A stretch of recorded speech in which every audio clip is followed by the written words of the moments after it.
Assalamualaikum warahmatullahi wabarakatuh. Bismillahirrahmanirrahim. Ikhwatillah. Riya adalah kebalikan dari ikhlas.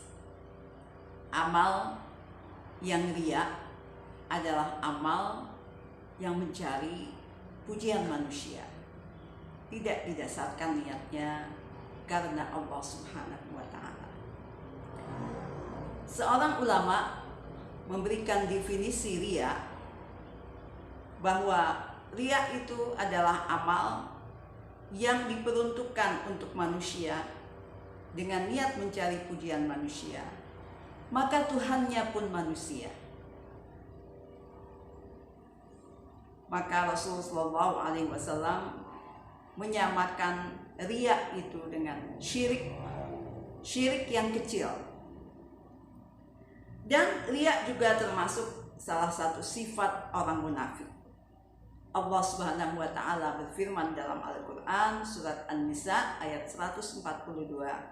A'udzu billahi minasyaitonir rajim.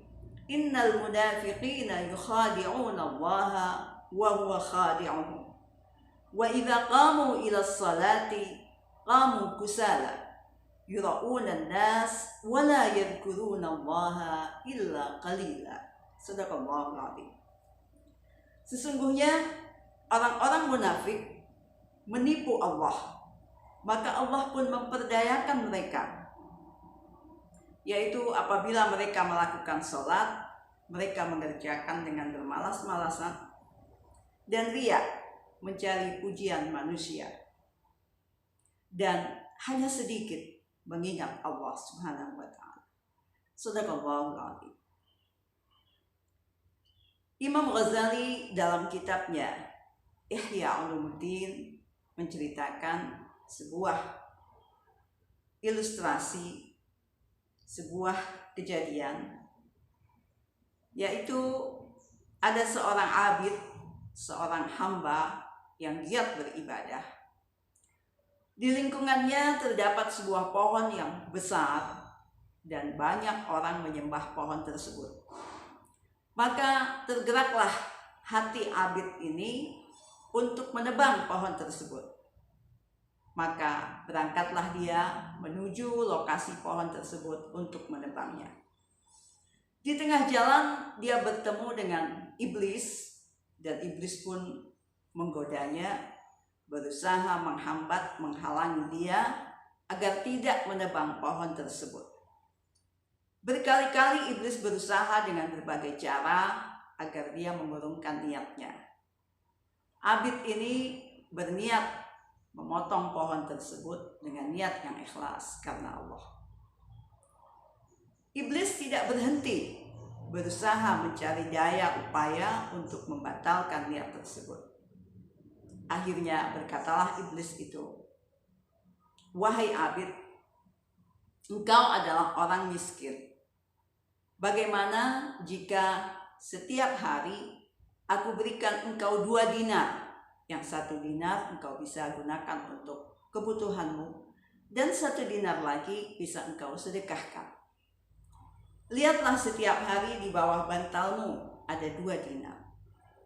Mendengar bujukan iblis ini, maka goyahlah keikhlasan abid tadi, maka pulanglah dia, tidak jadi menebang pohon tersebut dengan harapan dia bisa mendapatkan 2 dinar setiap hari. Keesokan paginya dia menemukan 2 dinar di bawah bantalnya. Senanglah hati abid ini, dan esoknya dia berharap dia mendapatkan kembali. Akan tetapi dia buka bantalnya, ternyata uang 2 dinar itu tidak dia temukan. Maka marahlah abid ini dan berangkat kembali menuju pohon yang besar tadi dan berniat untuk menebangnya. Akan tetapi kali ini abid ini diganggu lagi oleh iblis. Akhirnya bertengkar hebat, namun abid ini terpelanting dan dikalahkan oleh iblis. Sementara pada perkelahian sebelumnya abid ini memenangkan perkelahian tersebut. Kemudian abid ini bertanya kepada iblis, "Mengapa kali ini engkau yang menang?" Iblis menjawab, "Pada perkelahian yang pertama, niat engkau ikhlas menebang pohon tersebut untuk menyelamatkan orang dari kemusyrikan. Tapi yang kedua, kamu tidak ikhlas lagi. Niat kamu menebang pohon karena engkau marah, karena engkau tidak menemukan 2 dinar di bawah bantalmu. Maka engkau bisa aku kalahkan." Dari cerita ini bisa kita ambil iktibar bagaimana amal yang ikhlas itu bisa memenangkan suatu niat yang baik. Dan sebaliknya, niat yang salah maka membawa kepada kekalahan. Rasulullah SAW berkata dalam sebuah hadis riwayat Muslim bahwa nanti pada hari kiamat akan diuji oleh Allah Subhanahu wa Ta'ala, akan dihisab amal 3 golongan. Yang pertama adalah amal seorang pejuang. Ketika ditanya oleh Allah, "Apakah dulu engkau berjuang karena Allah?" Orang ini menjawab, "Aku berjuang karena engkau ya Allah." Allah menjawab, "Bohong. Engkau berjuang karena mengharapkan pujian manusia, maka tempatmu pun di neraka." Golongan yang kedua, golongan pelajar yang mengaku bahwa mereka belajar dengan tujuan untuk mengamalkan ilmunya untuk kepentingan umat. Akan tetapi Allah berkata, "Tidak, engkau berbohong, maka tempatmu pun di neraka." Golongan ketiga, golongan hartawan.